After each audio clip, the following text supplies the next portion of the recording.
5 декабря в немецком городе Эссен была проведена благотворительная ярмарка в пользу сирот-уйгуров, организованная матерями-добровольцами из Северного Рейна-Вестфалии и культурным центром Восточного Туркестана. Глава культурного центра Абдуджалил Каракаш рассказал о нынешнем положении Восточного Туркестана. Наряду с осуждением бесчеловечной политики Китая, Каракаш призвал сознательных граждан Турции поддержать народ уйгурского региона. Асия Тюркан, Бадия Тайтикин и Эбру Кая из Ассоциации матерей-добровольцев заявили, что турки не должны быть безучастными по вопросу Восточного Туркестана. Кроме того, на мероприятии была представлена информационная служба Уйгур ТВ, являющаяся медийным крылом культурного центра. Все вырученные деньги пойдут на поддержку сирот и нуждающихся детей уйгуров в Турции. Наряду с представителями прессы в мероприятии приняло участие свыше 1000 человек. Акция будет проходить по всей Германии и других странах Евросоюза.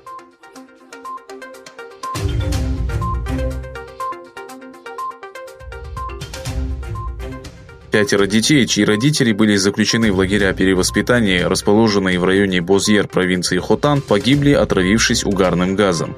Жертвами репрессивной политики китайских властей, заключивших миллионы мусульман в концентрационные лагеря, становятся не только взрослые, но и дети. Международные наблюдатели и правозащитники беспокоятся об участи детей, оставшихся без присмотра и поддержки родных.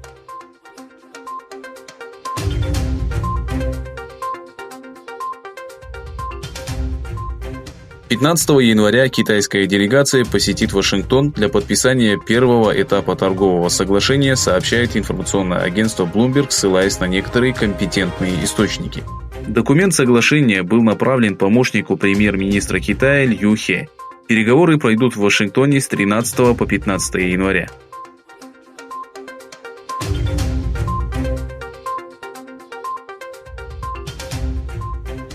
Премьер-министр Ирака Адель Абдуль-Мехди заявил, что Китай является стратегическим партнером Багдада и подчеркнул, что Ирак будет выполнять все условия соглашений, подписанных с Пекином.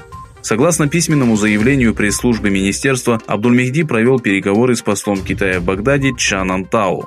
Абдуль-Мехди оценил присутствие американских сил в Ираке следующими словами: «Соединенные Штаты приложили усилия в нашу борьбу с ИГИЛ, но мы не хотим, чтобы Ирак продолжал оставаться зоной конфликта». В сентябре 2019 года между Ираком и Китаем было подписано 8 соглашений в области энергетики, промышленности и добычи нефти. В свою очередь, президент США заявил, что в случае выхода американских войск из Ирака по отношению к Багдаду будут применены жесткие санкции.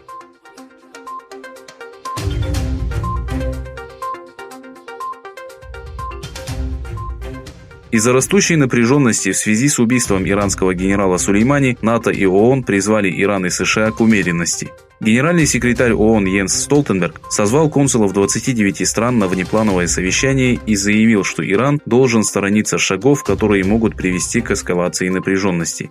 Столтенберг подчеркнул, что все участники Североатлантического альянса единогласны в том, что Иран должен отказаться от ядерного оружия.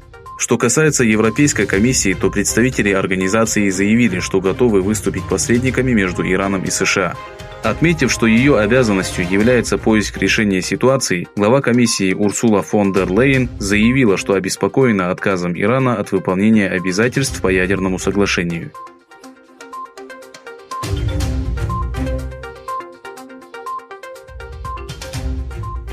В Эр-Рияде прошло собрание, в котором приняли участие министры иностранных дел Саудовской Аравии, Судана, Джибути, Сомали, Эритреи, Египта, Иордании и Йемена.